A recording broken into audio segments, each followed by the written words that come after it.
کیا تمہارا کوئی جھگڑا ہوا تھا؟ پولیس والے آدمی نے پوچھا۔ فرید نے کوئی جواب نہیں دیا۔ وہ خاموش بیٹھا خلا میں اس طرح گھورتا رہا جیسے یہ سوال اس سے نہیں کسی اور سے کیا جا رہا ہو۔ کیا تمہارا اس سے کوئی جھگڑا ہوا تھا؟ تھوڑی دیر رک کر پولیس افسر نے دوبارہ نرمی سے پوچھا۔ نہیں، فرید نے مختصر سا جواب دیا۔ اس نے تم کو کوئی نقصان پہنچایا تھا؟ پولیس افسر نے اپنی جرح جاری رکھی۔ تمہاری کوئی چیز چھین لی تھی یا چرا لی تھی؟ نہیں، فرید نے جواب دیا۔ تو پھر تمہیں شاید اس بات کا اندیشہ تھا کہ وہ تم کو کوئی نقصان پہنچانا چاہتا ہے، اس لیے تم نے پہلے ہی اس کو ٹھکانے لگانے کا فیصلہ کیا۔ نہیں، فرید نے پولیس افسر کے چہرے کی طرف دیکھے بغیر خلا میں گھورتے ہوئے کہا۔ یہ بھی نہیں؟ پولیس افسر نے اپنے ابھرتے ہوئے غصے کو روکنے کی کوشش کرتے ہوئے خاصے صبر و تحمل کا مظاہرہ کرتے ہوئے کہا۔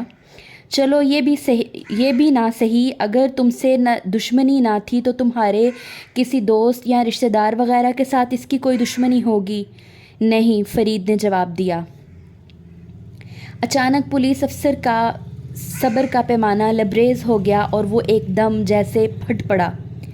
ابے یہ بھی نہیں، وہ بھی نہیں، کچھ بھی نہیں تو نے اس کو کیوں مار ڈالا؟ گدھے کے بچے! آدمی کو قتل کر دینا مذاق سمجھ رکھا ہے، الو کی اولاد! کمینے، اتنے جوتے ماروں گا کہ عقل ٹھکانے آ جائے گی۔ سیدھی طرح بتاؤ، کیوں مارا تم نے اس آدمی کو؟ فرید کی زبان بدستور بند رہی اور اس کا تاثرات سے عاری چہرہ بالکل پتھر کی طرح سخت رہا۔ حوالدار! پولیس افسر زور سے دھاڑا اور اس کے دھاڑنے کی آواز سنتے ہی کمرے میں سے ایک حوالدار داخل ہوا اور زور سے سلوٹ کرتے ہوئے ایک طرف باادب کھڑا ہو گیا۔ اس حرامی کو لے جاؤ، ذرا تھوڑا سا گرم کر دو اس کو، اس کا دماغ بالکل ٹھنڈا ہو گیا ہے اور اس نے سوچنا بھی چھوڑ دیا ہے، ذرا گرمی آ جائے گی تو دماغ چل پڑے گا، پھر یہ سب کچھ بتائے گا۔ اس کے ساتھ ہی حوالدار کو آنکھ ماری۔ حوالدار اس طے شدہ اشارے کا مطلب جانتا تھا، یعنی ابھی ملزم پر زیادہ تشدد کرنے کی ضرورت نہیں ہے، صرف سختی کے ساتھ پوچھ گچھ کی جائے اور دو چار تھپڑوں، گھوسوں اور لاتوں سے زیادہ کی خوراک نہ دی جائے، کیونکہ ملزم نے اس حد تک تو تعاون کیا تھا کہ اس نے اپنا جرم تسلیم کر لیا تھا اور ساتھ ہی یہ بھی تسلیم کیا تھا کہ اس نے مقتول کو اس لیے ہلاک کیا کیونکہ وہ اس سے نفرت کرتا تھا، لیکن اس سے آگے کچھ بتانے پر وہ تیار نہیں تھا۔ تاہم امید کی جا سکتی تھی کہ وہ بتائے گا اور بہت زیادہ تشدد کے بغیر ہی بتا دے گا۔ پولیس افسر کی بات ابھی پوری طرح ختم بھی نہیں ہوئی تھی کہ A S I Ashraf Ali کمرے میں داخل ہوا۔ کچھ دن پہلے ڈی ایس پی غلام نبی کا تبادلہ ہو گیا تھا اور اب وہ جس علاقے کا ڈی ایس پی تھا، کورنگی کا علاقہ بھی اس میں شامل تھا۔ ڈی ایس پی غلام نبی تبادلہ ہونے کے بعد جب اس علاقے میں آیا تو اس نے اپنی ذاتی کوششوں سے ایس آئی اشرف کا تبادلہ بھی اس علاقے میں کروا لیا۔ وہ اشرف علی پر بہت زیادہ اعتماد کرتا تھا اور اسے اپنے ساتھ ہی رکھنا چاہتا تھا۔ خود اشرف علی کو بھی یہی خواہش تھی کہ اسے ڈی ایس پی غلام نبی کے ساتھ کام کرنے کا موقع ملے۔ غلام نبی کے ساتھ کام کرنے میں اسے معمولات زندگی کو بہت سے مختلف اور منفرد زاویوں سے دیکھنے اور سمجھنے کا موقع ملتا تھا۔ ایس آئی اشرف علی کمرے میں داخل ہوا تو اے ایس آئی جواد حسین اس کو دیکھتے ہی اپنی سیٹ سے کھڑا ہوا اور اس نے اسے سلیوٹ کیا۔ اس وقت حوالدار اور فرید کمرے کے اندر ہی موجود تھے۔ کیا ہو رہا ہے جواد حسین؟ اشرف علی نے مسکراتے ہوئے خوش دلی کے ساتھ جواد حسین سے پوچھا۔ اس نے کمرے میں ایک ملزم اور حوالدار فیروز خان کو دیکھ لیا تھا۔ ایک ملزم ہے سر، جواد حسین نے فرید کی طرف اشارہ کرتے ہوئے کہا۔ عجیب و غریب آدمی ہے، ایک شخص کے سر پر سریا مار کر اسے ہلاک کر دیا۔ ویسے تو کئی چشم و دید گواہ موجود ہیں سر، یہ اقبالی جرم بھی ہے۔ اسے موقع واردات سے پکڑا گیا ہے، اس نے بھاگنے کی کوشش نہیں کی، مگر یہ قتل کی وجہ نہیں بتا رہا۔ یہ کہتا ہے کہ اس کو مقتول سے صرف نفرت تھی۔ مقتول سے نفرت تھی؟ اشرف علی نے غور سے فرید کے چہرے کو دیکھتے ہوئے اس کے خد و خال کو اوپر سے نیچے تک غور سے دیکھا۔ مگر کیوں نفرت تھی؟ کسی بات پر جھگڑا ہوا تھا؟ یا اس بارے میں کچھ نہیں بتاتا سر، جواد حسین نے کہا۔ کہتا ہے نہ کوئی دشمنی تھی، نہ کوئی جھگڑا تھا، نہ کوئی مخالفت۔ اور اس کے بعد جواد حسین نے اشرف علی کو اس کی واردات کے بارے میں قدرے تفصیل کے ساتھ بتا دیا۔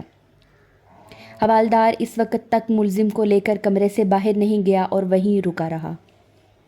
اشرف علی کو یہ ساری باتیں سن کر سخت حیرت ہوئی۔ اس شخص کا بلا کسی اشتعال کے سریا چبوترے سے پر بیٹھے ہوئے شخص کے سر پر سریا دے مارا تھا اور سارے معاملے کو یہ ہی کہہ کر ختم کر دیا تھا کہ اس کو مقتول سے نفرت تھی۔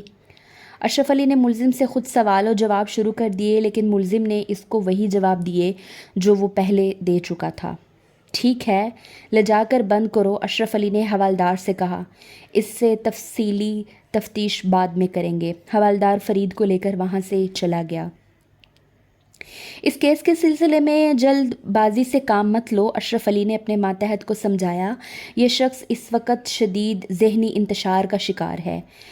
یہ کچھ دیر پہلے ہی ایک بھیانک جرم کر چکا ہے۔ اس کے دماغ کو ذرا ٹھنڈا ہونے دو اور اسے سوچنے سمجھنے کے قابل ہونے کا موقع دو۔ اس وقت اسے مت چھیڑو، ہم کل صبح اس سے بات کریں گے۔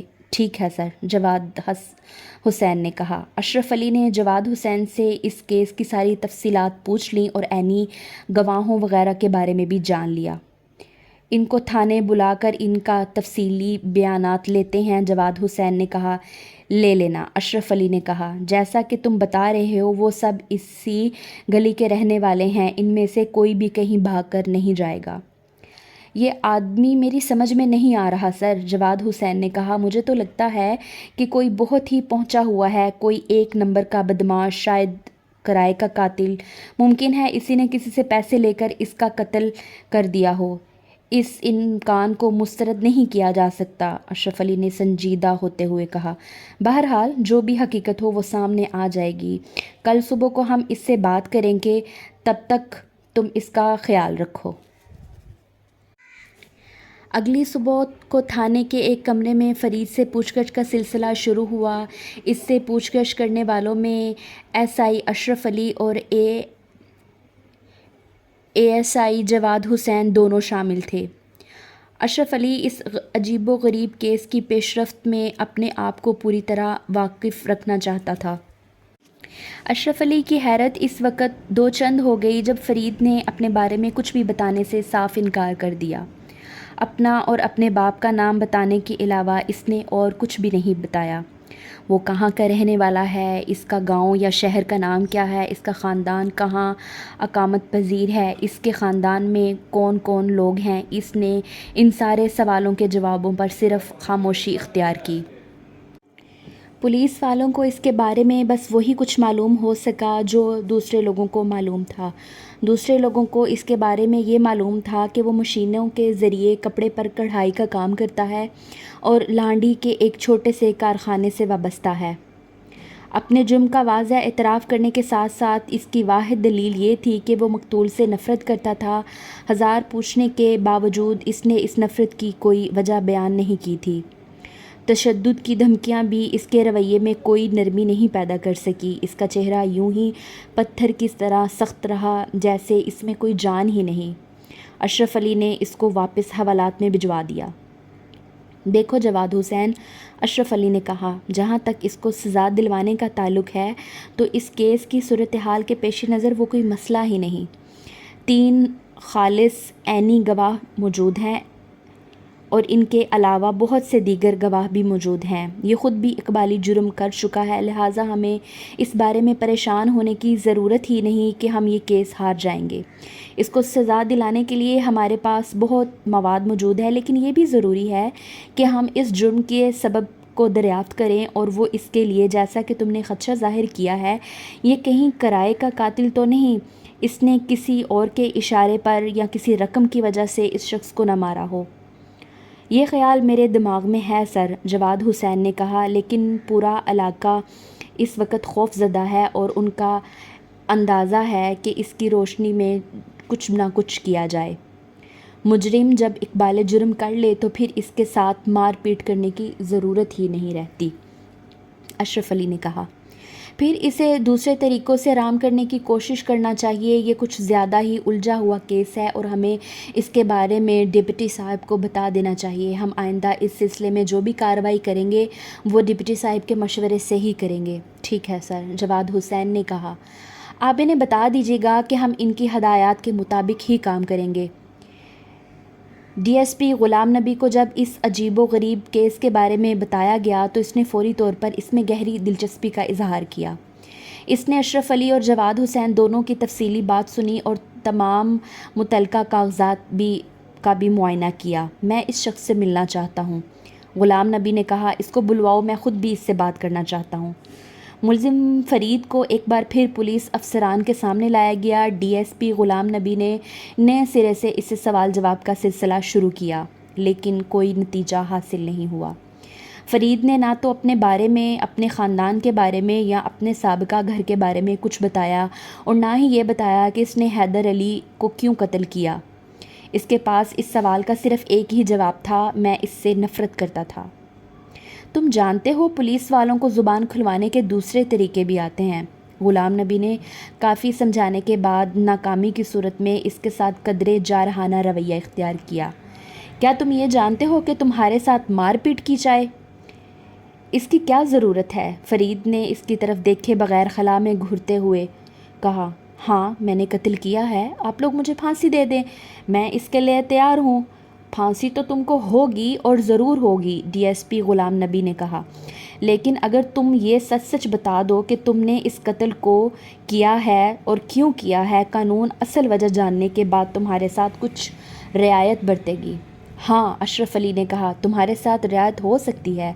صاحب کی بات کو دھیان سے سنو اور یہ بتاؤ کہ تم نے اس آدمی کو کیوں قتل کیا؟ کیونکہ میں اس سے نفرت کرتا تھا، فرید نے کہا، اور اس کے بعد اس نے خاموشی اختیار کر لی۔ اس نے کچھ نہیں کہا۔ ڈی ایس پی غلام نبی نے اس کو واپس حوالات میں بھجوا دیا۔ کیا اس سے ملاقات کے لیے کوئی شخص آیا تھا؟ غلام نبی نے ان دونوں سے پوچھا۔